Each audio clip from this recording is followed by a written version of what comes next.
So when we first met, ours wasn't the typical love at first sight romance that you see in Hollywood rom-coms, right? And so in fact, when we started working with each other, we absolutely hated every bit of it. So we were working for a student ministry together. And so mutual friends of ours who could see something developing between us that we couldn't obviously see, spoke to us individually and asked how we felt about one another romantically. And so I said to my friend, I said, if I'm going to end up marrying that girl, I will literally die.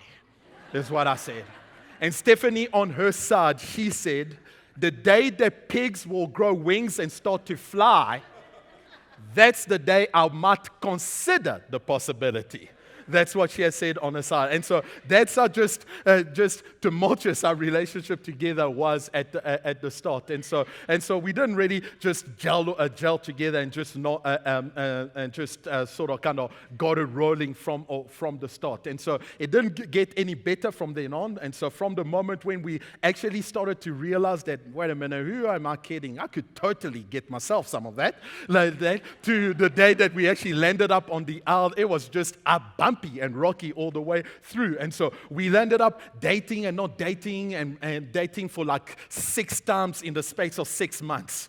And not counting also the amount of times where no one really knew what was really going on in between us through those ups and downs in our relationship. And so Stephanie is from the US, Georgia, and so she's a sweet peach from Georgia. If you know anything about Georgia, you'll realize that I've just given them a shout out right there. They're a sweet peach from Georgia compared to this thug from the streets of Kinshasa who thought he had a title shot somehow. And so I was a massive underdog in the whole situation. And so Stephanie then got encouraged to actually go back home and get some perspective about life and perspective about this relationship. And so off she went back home. But then eventually you just cannot resist the juice. Tall, dark, and handsome. It's a recipe that wins out all the time. And so who can blame her? Who can blame her? Yeah. Who can blame her? And so after a few more moments of like, we are together, not together, and stuff, the last time we landed up making the decision to finally be together, we said to each other, we said, look, if we do this one last time, it is from now until death do us apart.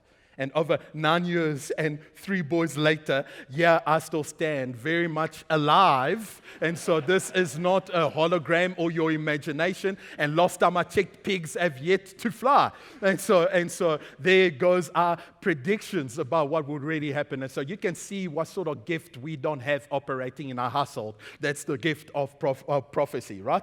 And so why am I telling you all this story? Why am I telling you this story? Is it just to get a laugh at how unconventional my relationship with my wife is? And boy, is it unconventional.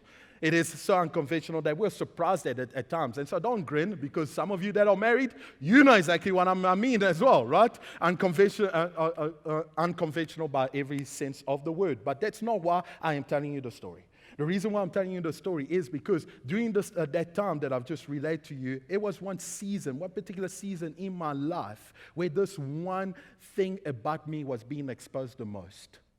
And that is that I'm unworthy. That I'm unworthy. Unworthy.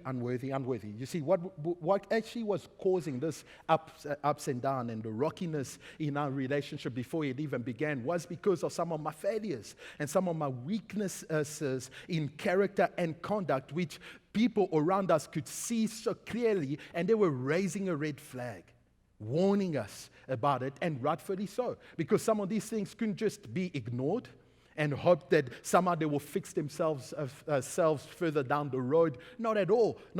They were actually a massive risk to me, to Stephanie, and to our relationship. And so, not because anyone was trying to intentionally make me feel this way, but when I was being confronted and challenged to actually look at some of my failures and some of my weaknesses, I couldn't help but feel that I'm unworthy.